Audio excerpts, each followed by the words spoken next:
Hello and welcome to a special Religion Media Centre podcast in which I'm asking the question today, do you swear? And by that, I don't mean the four-lettered variety. I'm talking about the solemn oath or promise, often invoking God and the holding of some form of holy text.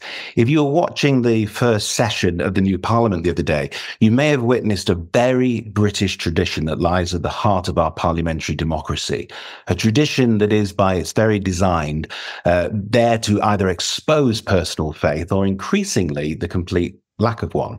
I'm referring to the great swearing in, the moment when all 650 newly elected MPs must swear an oath of allegiance to the king and his heirs. And if they don't, well, they don't get in.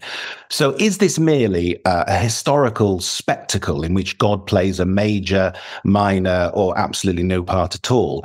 Or is this a bonkers and rather arcane nonsense that's got no part in the business of modern government? Well, with me to discuss holy swearing is comedian and writer Paul Kerensa, and also Frank Cranmer is joining us, who's a retired lawyer who was Clerk of Bills to the House of Commons before retiring in 2006. And I think we've also got Dr. Gemma Simmonds from the Congregation of Jesus, sister and director of the Religious Life Institute, the Margaret Beaufort Institute of Theology at Cambridge University. So welcome to all of you. Paul, let's do this together, but are you a swearer? Am I a swearer? Depends on the context, I think it's fair to say. If I jam my fingers in the door, etc. But equally, the swearing in terms of promising, it's a funny one, isn't it? I don't know. I don't think I would know until I were in the situation that the MPs are in what I would do, to be honest, because much as I think that maybe I would swear on the Bible, but I can see the point of those who actually say, as Tim Farron has said recently, that let your yes be yes, let your no be no, are the words of Jesus as far as he's concerned. But he also sympathises with those who want to have that public display of their faith. And I sympathise with both points. Well, we'll come back to Tim Farron because that was an interesting one. And what I should say is the whole thing was absolutely, for me anyway, captivating. I was doing the ironing and I just watched the whole lot because it was, I call it swearing in bingo, because you just want to know, what are they going to do? Will they show us or tell us about their faith, or will they affirm? And the person who can tell us the difference between affirming or swearing actually is a gentleman called Frank Cranmer, who is retired Clerk of Bills. Is that correct, Frank? In fact, you had a much posher title than that, didn't you? A longer. Yeah, but forget it. I wanted to know what it was. What is it? Just tell us. Quickly. Clerk of Bills, examiner of petitions for private bills and taxing officer was the full description. So were you wearing one of those black long... very rarely, only when they were very short-handed at the table. I got lumbered with doing table duty, usually at the graveyard shift of 4 a.m. to 6 a.m. Yeah. During an all-night sitting. That's a long time, Frank. Okay. So just tell us about the history of swearing in. Where does it go back to? Well, it goes back to, the mists of parliamentary time. But it began to be controversial, I guess, in the mid-19th century. The oath was originally sworn, quote, on the faith of a Christian, unquote. So when David Salomons, who was Jewish, was elected to Parliament in 1851, not surprisingly, he objected to that. And he took the oath, but he omitted the phrase, on the true faith of a Christian. And the result was he was ejected from his seat a few days later for voting illegally, and Jewish MPs weren't allowed to swear without the phrase until 1858, when they were given an exemption under the Jewish Relief Act. The current duty is set out in the Parliamentary Oaths Act 1866, and the bare bones of that are still in force.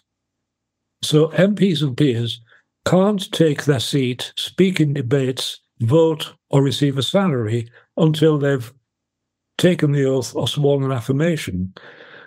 They can also be fined £500 and have their seat declared vacant, quote, as if they were dead, if they attempt to do so.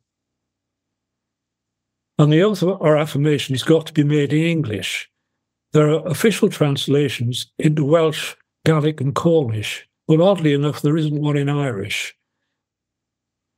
Well, interestingly, though, we did have some Irish spoken.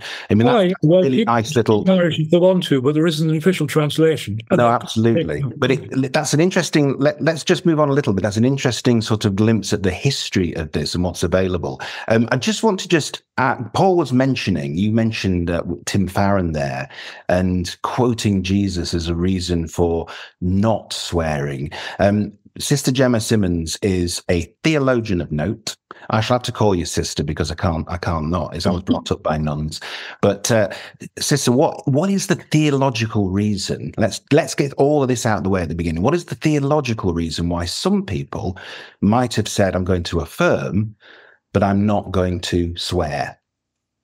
Well, I think the whole thing of taking oaths or making vows is a very, very ancient one. And it's, in a sense, calling on God to witness that what I do is not only true, but that I have, if you like, a sort of eternal responsibility, a responsibility on which my own salvation depends, to be honest, to be truthful, and to do what I undertake that I will, to swear that I will. And that runs very deeply through Judaism, but it runs through Islam and most of the ancient religions, and even outside religion to kind of the ancient civilizations, so to the Romans and the Greeks and people like this, for whom a person's word, kind of given under the witness of heaven, as it were, somehow adds a sort of eternal solemnity to what they're doing. So the vows of marriage, certainly in Christian terms, are taken before God, because it's such a serious thing to do. And I think it's more about conveying the seriousness and the commitment that this does for a person to fulfill what they say they are going to fulfill. I took life vows myself in public and vowed to do something, to be a sister for the rest of my life, or the whole of my life. And that's a very, very important moment. So it's more to do with the seriousness of what's being undertaken. But I can absolutely see that people either who are of no specific faith, or people indeed taking the words of Jesus seriously, would say, well, actually, guys, that needs to be taken seriously, whether you swear it before God or not. And when we think of how many people have got up and lied in Parliament, having made oaths before God, historically speaking, we've got to ask ourselves, what is the value of this now?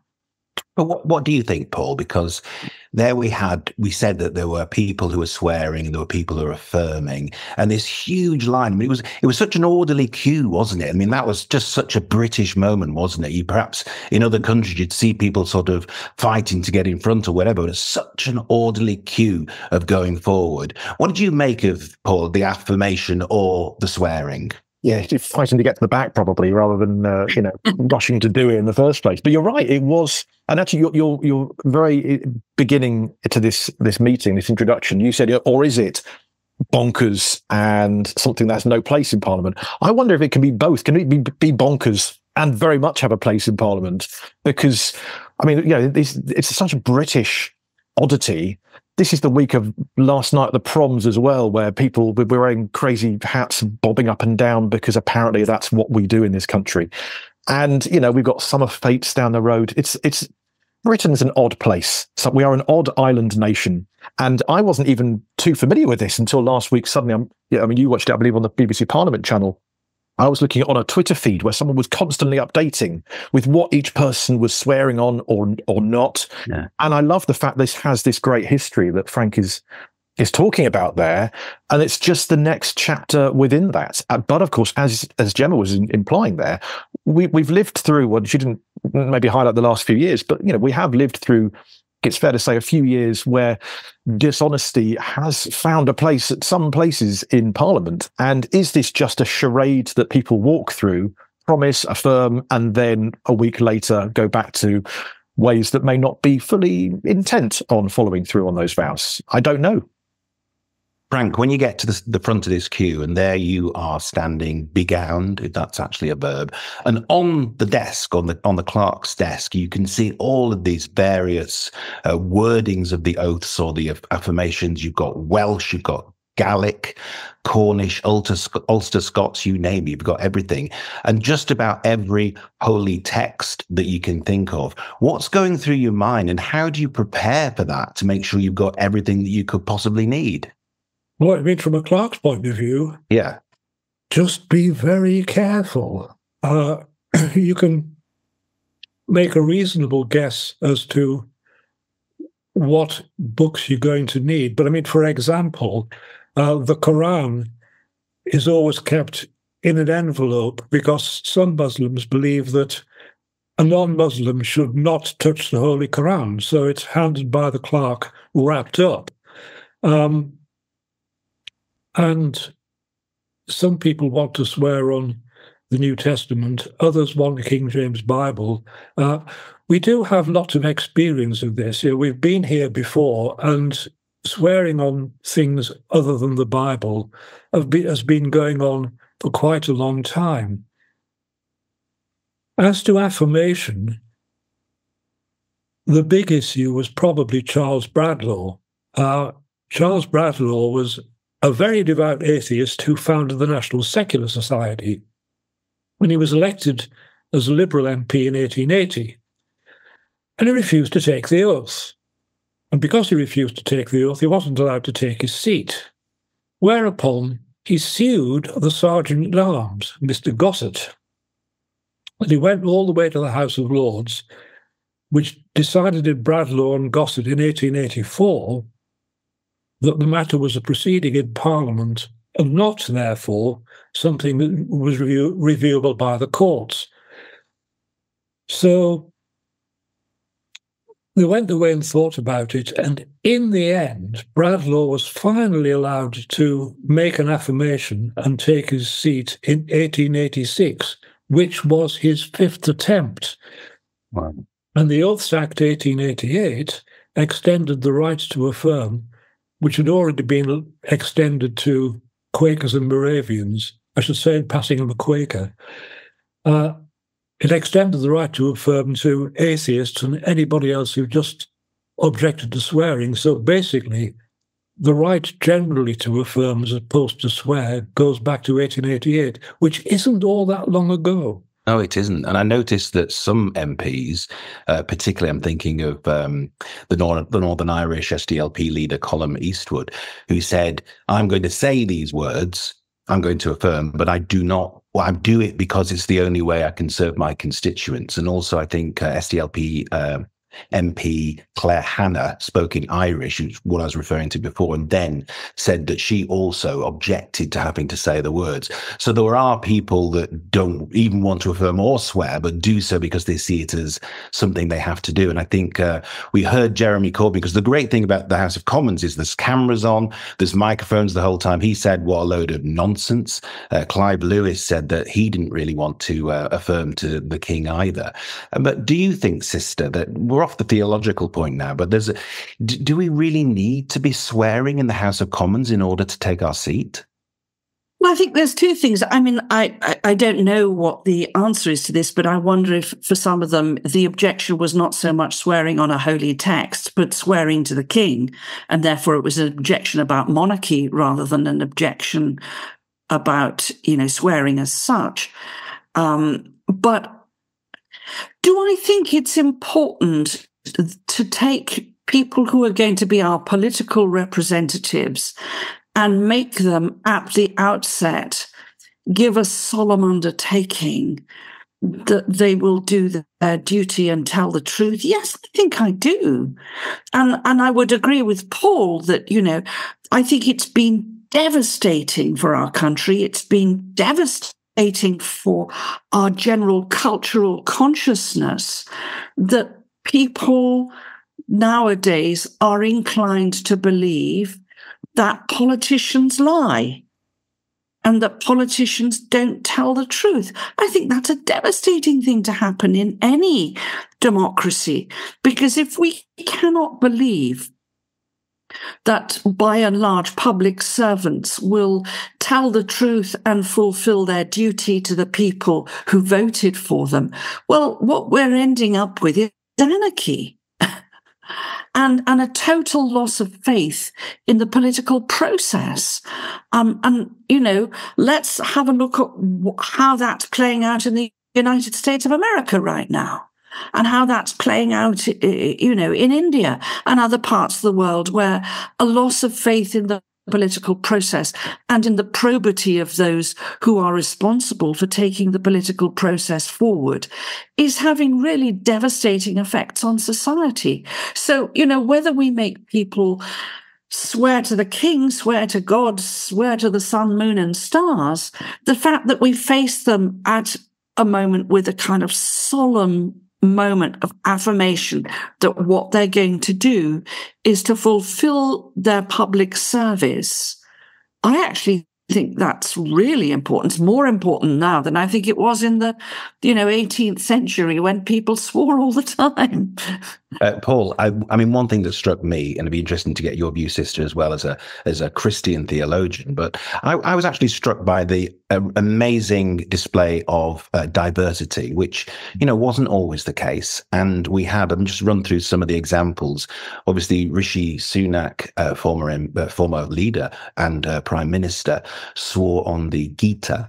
And also, I think there was Labour MP Kanishka Narayan from the Vale of Glamorgan, and there were 9 Hindu MPs. Not all of them swore on the Gita. There were 12 Sikh MPs, and I noticed that Preet Kaur Gill chose to swear while holding, as you were saying, Frank, a cloth covered. Oh no, that was the Quran, wasn't it? This was the Sundar Gutka, which is the prayer book. And interestingly, Labour's Sojourn Joseph, who's a Catholic originally from Kerala, he swore on a New Testament. What did you think about that, Paul? This amazing array of different faiths, but still the sentiment is exactly the same, but using different holy texts. So what did you make of that? Yeah, and I think it's been brought to the fore, it seems, more in this election than in many others. And maybe that's partly about how we consume media and things. And some of these have gone viral on social media. And even the group photos, for example, of saying, look, here are this record number of MPs from this particular community. And the Sikh MPs together. And you can see, wow, look at this great collective and the difference this can make. So it does feel like it feels like a diverse parliament. It feels like there's been a big sea change in terms of those people who are now members of parliament. And yeah, when I was watching my own MP being sworn in, who's new, is a Christian herself, and I felt a great sense of pride in seeing her being sworn in, whatever she chose to swear on the Bible, in fact. But I think I'd rather see that part of the process, whether it's a holy book or whether someone chooses The Boy, the Fox, the Mole and the Horse by Charlie Mackesy, which for many is a sacred text, but in a secular way. But I'd rather see that than people sort of be dragged in from the Commons bar and, take a seat and start debating. There is a sense of occasion to it. And I mean, it's a slightly different thing, but I'm reminded of that, of when the Queen died, and there was again, queuing involved as people paid their respects, in passing the coffin and the like. And we do seem to be, as you've implied, Leo, a queuing nation who queue up to queue for different events, whether it's something like this, for parliamentary reasons or whatever it might be.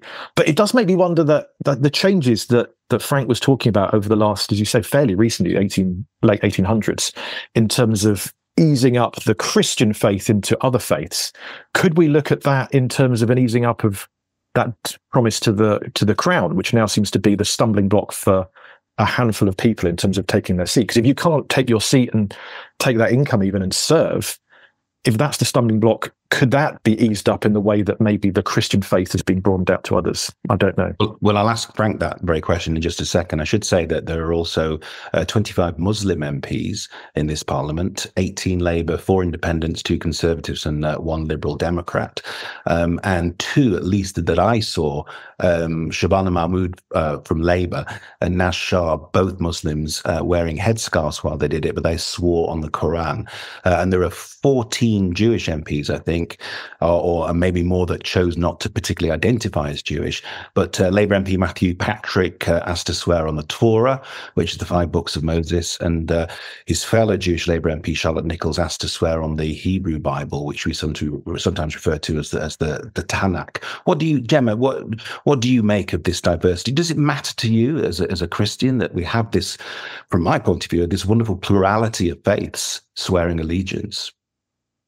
To me, it's very good news. I mean, diversity, if what it means is that it gives particular communities a sense of being represented, a sense of having a voice in the public polity, as it were, that's got to be a good thing. And of course, as a Catholic, I'm speaking also as a group that was at one point a minority that was excluded from Parliament. It's not, historically speaking, that long since Catholics were allowed to, stand in Parliament at all.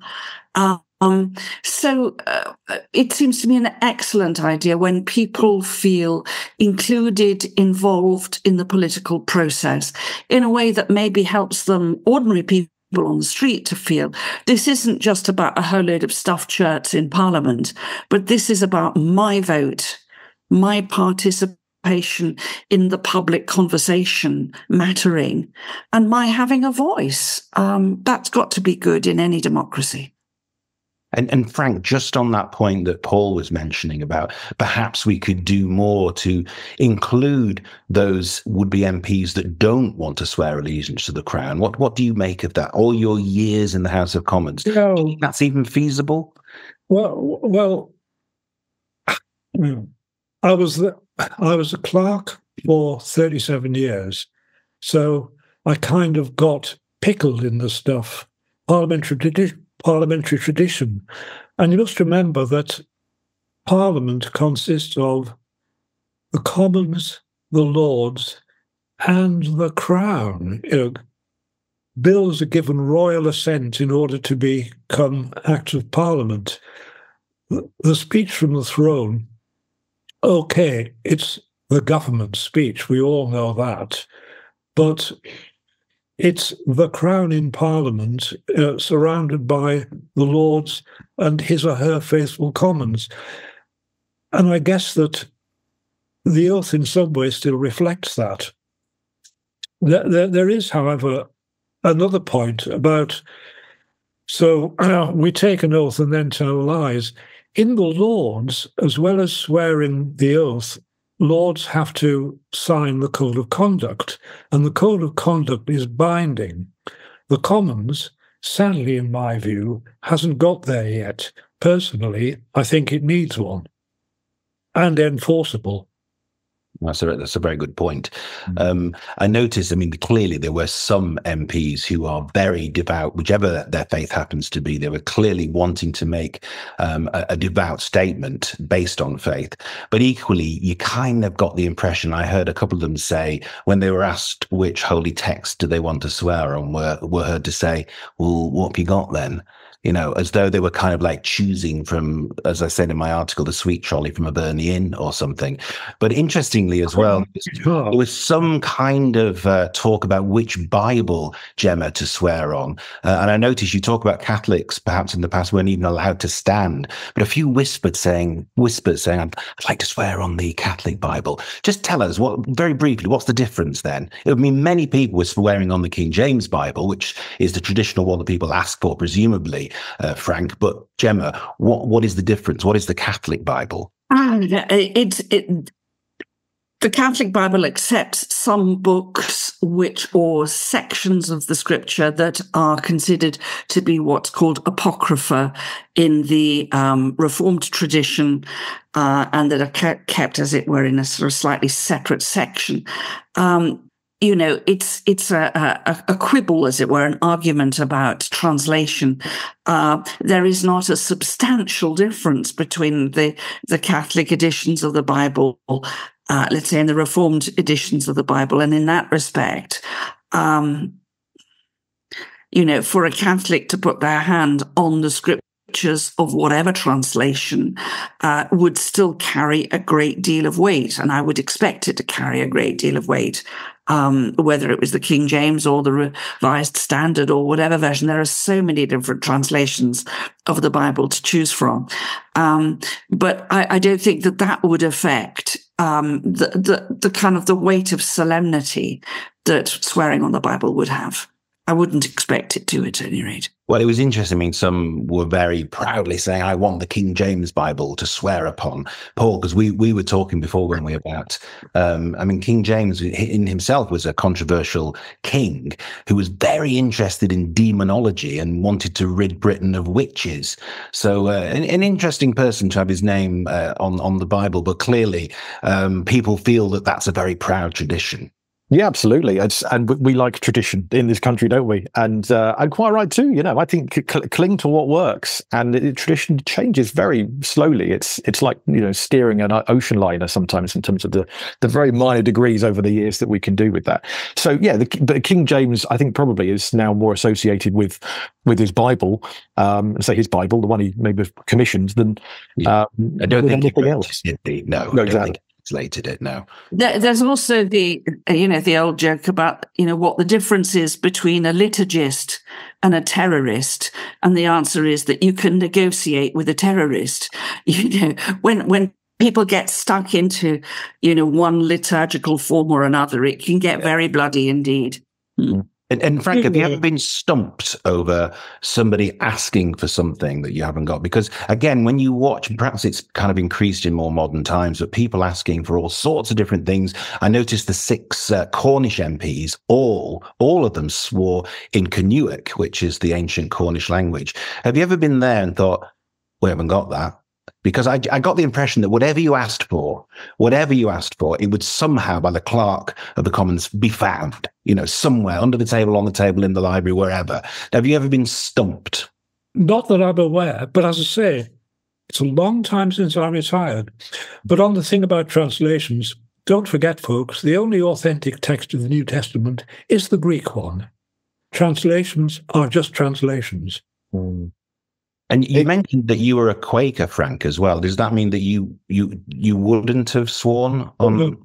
You wouldn't. No, I never would. And I'm sure that Ruth Chapman, Brentford and Isleworth, is she?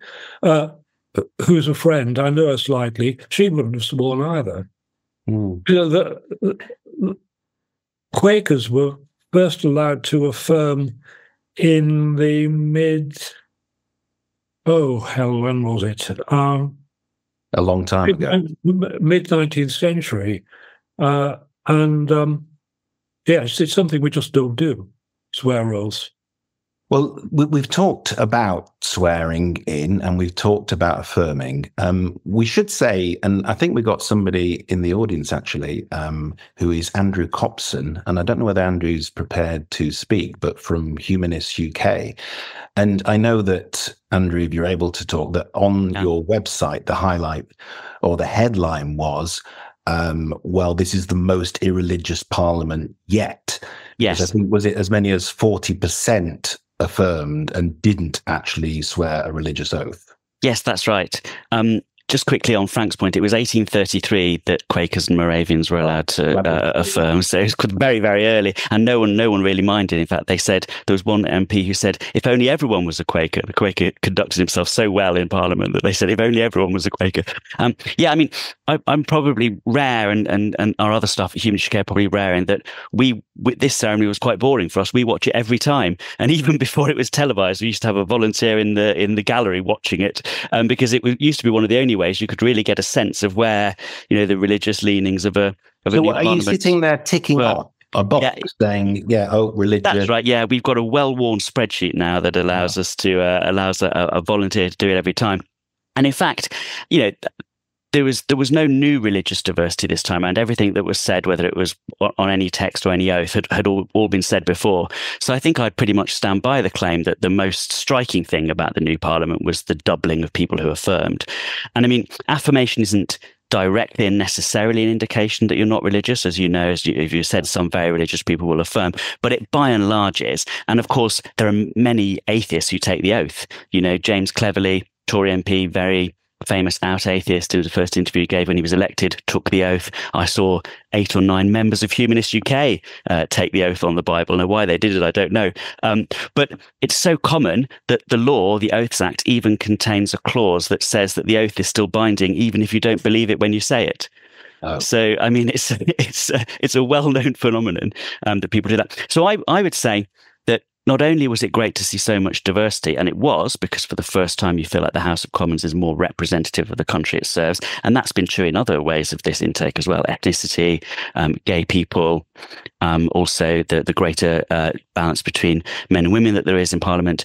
I think it's also good that more non-religious people presumably felt confident to choose the affirmation and be honest, because I completely agree with what Gemma said, is that, you know, if there is one time you want people to be speaking the truth from their heart with authenticity, it's at a time like this when they're, you know, undertaking to serve the country. So I think that although it was the highest number of affirmations and therefore the least religious parliament, at least in modern times, because the bad thing is we don't have records back back into history very much. The Hansard just records that people have taken the oath or affirmed as a list. It doesn't say what they swore. We know that Ramsay MacDonald was the first prime minister on record to have affirmed when he took his seat, but we only know that because someone remarked upon it at the time. You know, so it's the least non-religious parliament that we're aware of, and in a way, I think celebrate that personally, because of course I'd like to see the non-religious come close to equal representation in public life. But I also think it's just good for honesty and authenticity in our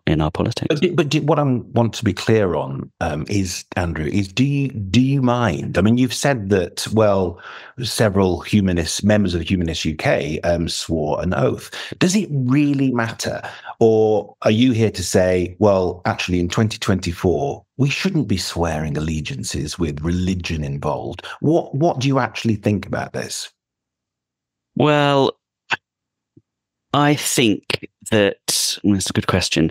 There is, of course, some evidence. I'd like to be guided by evidence here, and I suppose that there's some evidence of courtroom oaths, for example, is that, you know, that religious people mistrust people who take secular affirmations, and that therefore, if you're in court, you might be wise to take a religious oath just in case. And I think there's still some of that reluctance in people to do the thing that they think of as different, the thing that they think, even if it's true to their conscience.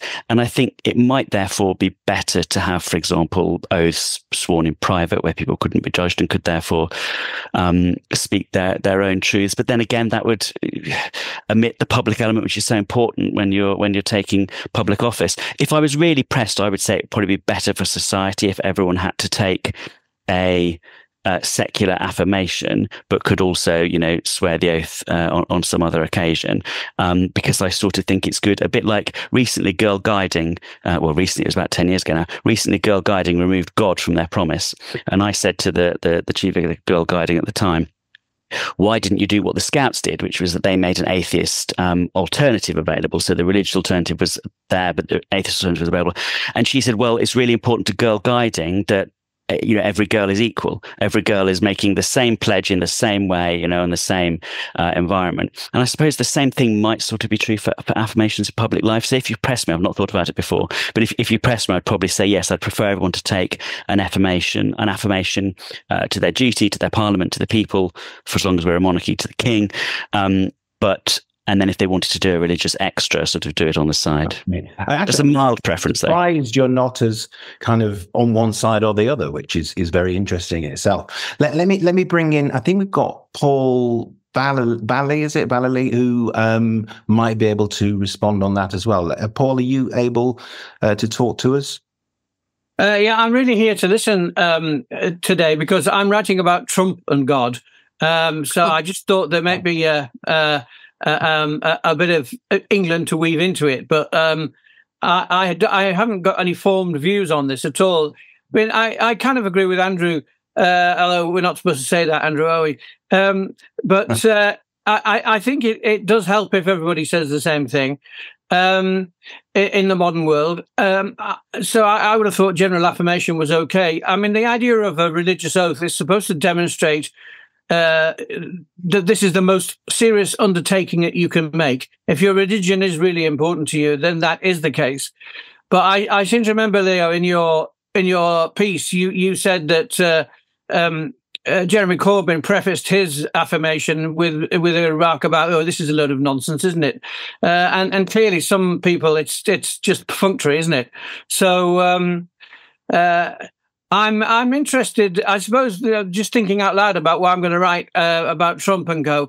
I'm trying to work out, when religion's messianic, when it's perfunctory, whether it tells you anything about your idea of God and how God works. So I think, Biden talks about God, but I think his idea of God is rather different from Trump's. I'm not sure Trump's actually got an idea of God. I think he just piggybacks on other people's. So I don't think that's helpful, really, but I thought I'd just say hello. No, thank you for that. That's very interesting, Paul. Let me go back to Gemma and to Paul and to Frank. I mean, I was interested. What Andrew was saying is that perhaps people don't believe, Paul, if somebody affirms. They don't believe they're as trustworthy. That's really interesting, Andrew, coming from you from Humanist UK. Very interesting. I'll just say very quickly, sorry, can I just clarify that? Because the study I'm talking about showed that religious people didn't trust people if they affirmed. Okay. Non-religious people did trust people, whether they affirmed or swore. So it's particularly religious people in the study that were sceptical of affirmers. Yeah, that's okay. Thanks for clarifying. But it's still an interesting point, isn't it? That maybe there is that sort of divergence between people who think, well, if you're swearing to God, maybe you mean it a bit more. I don't know, but I take your point, Andrew. Paul, what do you think? Well, yeah, I wonder if there's a similarity between this and the change in wedding ceremonies and the marriage vows. There, that when I was a child, church weddings were more the norm. And now there is a mix, I would say. And probably within that, you can see then there is that choice, and it's no longer necessarily the norm to have that church wedding. But then in a way, that does mean that couples who decide to go down that route are making more of a choice rather than, well, this is just how it's always been done. So if it makes you think twice about making that commitment, making that decision, then I could buy into that, because equally then, I've not looked into this evidentially, but that idea that if you are at a church wedding, I wonder if Christians maybe see a church wedding more as a in quotes, proper wedding, whereas non-Christians perhaps might be more inclined to see actually the broad diversity of register offices, gardens and beautiful cliff tops and the like. I think for me as a Christian, I've been on a journey through that, and it took some time to realize that actually, these are all equally valid, and it's about the people. It's about do I trust that this person is making a commitment that I can believe in? And I hear the vows, and really and truly and honestly, I think then you know the person, when they promise you, and probably the same with our MPs. You probably hear them promise, and I think we all know the ones we're looking at going, okay, well, that's you've said the words. Let's see the action on that. Really, well, it's like for those, and I'm not decrying anybody who doesn't have a religion, but you go into hospital to have your appendix out, you've got to tick a box, haven't you? And it's just going to be one thing or the other. But it's a really interesting point, isn't it? And what Gemma, what Andrew is saying, what do you make of that? Well, I'm just thinking back to the vow formula that I have made in public. And when we as sisters vow poverty, chastity, and obedience for the rest of our lives, there's a little bit at the end that addresses God and says, "And as you have given me the grace to desire and offer this, so you will give me plentiful grace to fulfill it." And I think there's the idea in that we make these promises with the desire to keep them, with the desire to make good on them. But we know that as fallible human beings, we may fail, and that therefore it's God's grace that helps us to actually make good on what we've promised. So I think that to religious people, if they really take a promise or a vow in public and they call upon God, it's not just calling upon God as kind of a witness that I really mean this, but it's acknowledging that, God's grace comes into my capacity to fulfill the oath that I've sworn. And I think, therefore, internally to a religious person, that really does mean something. And I would, therefore, take very seriously what they're trying to do. But again, I go back to the fact that I would hope with Andrew and co, I would hope to be able to take very seriously what anybody undertakes to do on my behalf in public. And, actually the co-opting of religious language and indeed religious sentiments by the likes of Donald Trump is absolutely devastating to religious people, precisely because, it acts as a cloak to all sorts of nefarious attitudes and undertakings that most of us would not want to go 100 miles near. So, I'm both quite skeptical about the uses to which religious language and religious concepts can be put by people with less than honest intentions. Yeah. And at the same time, in the mouth of somebody who really does mean it and really does believe it, I would take extremely seriously what someone is doing when they make a religious promise or oath in public. Can I just ask you, Gemma, I just thought of this actually, and I don't know what the vow taking was when you first took your vows, but I know that in other religious orders, you're actually lying down when you make those vows. Were you prostrate? No, because that goes for monastic orders mostly, and I don't belong to a monastic order. But the reason I'm asking is that we've talked a lot about the words, haven't we? But that there is something to be said for standing in a place too, like the House of Commons, where no matter how much they were talking, we did hear people in the queue saying, "What are you having for lunch? What are you going to do after this?" So we could hear everything. But nevertheless, you were standing in a queue in the House of Commons. And I guess in a religious setting too, whether you're prostrate before the altar or not, there is something about that adds weight to a vow, and that where you are is perhaps just as important as the words you say. Hugely. I mean, for us, we take our vows in front, as Catholics, we take our vows in front of a host, of a priest holding up the body of Christ in front of us, the Blessed Sacrament. I mean, as far as we're concerned, it is the nearest thing to standing in front of the physical presence of Jesus Christ himself.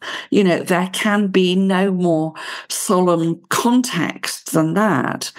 And so you really are, you stand there and you think, or kneel there and you think, okay, I am doing this as closely as I can before Jesus Christ himself, present here.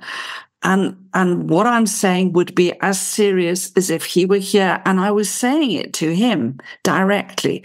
And therefore, the fact that I'm saying it also to people, because, for a Christian, Christ is alive in other human beings. You're taking seriously the people to whom you're saying this. And I think even in a secular context, that sense of a profound respect for the people who are present, to whom you are making a promise that cannot be broken without breaking something within yourself. I think that's immensely important. And Frank, do you think this is going to carry on? Wherever people are coming from, I wish people took it as seriously as that. Thank you, Gemma. Frank, do you think that this will carry on for many, many more years to come, for many, many more parliaments? Do you think that we will still see that conga of MPs inching their way to the dispatch box to swear in? In a word, yes. Okay. I can't see them changing it. It's so embodied in the tradition of the way we do things, and Parliament, in terms of its outward appearance, is very slow to change. I mean, look how long it was before clerks at the table stopped wearing wigs. Mm. Did you wear a wig? Yep, and they scratch. I could do with one, but that's another day, I think. Frank, thank you. And Paul, coming to you for a few final words about this. Do you think... Yeah, I confess to being behind the curve on this. I've just looked up the actual wording of the oath, and it seems to me that the revision needs to be not in terms of whether it's religious or affirmatory, but to whom it's addressed. I mean, what Gemma's just said about the people and them being the human dignity, the image of Christ being in everybody, the kind of seriousness of that is. This ought to be an oath to abide by the Nolan principles or something, rather than an oath to swear allegiance to the king. It doesn't strike me as being broad enough at all, and slightly anachronistic. I think it could do with a couple of sentences adding to it, rather than changing it in terms of the affirmation or the vow. Thank you, Paul. And Paul Kerensa, what are your final thoughts then? Have you been swayed by any of the arguments, perhaps what Andrew was saying earlier, what Frank's been saying, or Sister Gemma? I'm now of the opinion that this is more important than I thought it was even before. And I liked it before. And I'm wondering if they should, as they walk through the doorway every day, do a little mini one just to remind themselves this matters in this room, in this chamber, and take it seriously. And as a final thing, I'm a radio history nerd. I do a podcast on the history of the BBC and things. And I was reflecting back that actually the very idea of broadcasting, we're watching this now via BBC Parliament channel. This is not the end point of broadcasting for now. But in 1918, the first voice of the BBC, Arthur Burrows, pitched the idea of broadcasting in this little memo. And to quote from it, he says that to begin with, to take this form of wireless telegraphy and sending messages one-to-one, he says, there appears to be no serious reason why, before we are many years older, politicians speaking, say, in Parliament, should not be heard simultaneously by wireless. And then he goes on to talk about musical concerts and audible advertisements to pay for it on behalf of somebody's tomato ketchup. But the very idea at the start is we can use broadcasting and mass media to be able to hear what politicians are up to in Parliament. And now we can, whether or not it's Jeremy Corbyn muttering that this is a load of nonsense, or whether it's someone requesting a certain book they've not got. But there you go. We got what we asked for, the chance to hear what happens in that chamber. And I think it's important. Okay, well, on that note, Paul Kerensa, Frank Cranmer, Gemma Simmonds, Sister Gemma Simmonds, Paul Valley and Andrew Copson, thank you so much for joining us today. I swear it's been a pleasure. There you go. I've been waiting for that joke all the way through. Thank you for joining us for this very special Religion Media Centre podcast. Don't forget, you can find out much more about what we do and the work that we do by going to religionmediacentre.org. But for the moment, thank you all very much for listening. Bye-bye.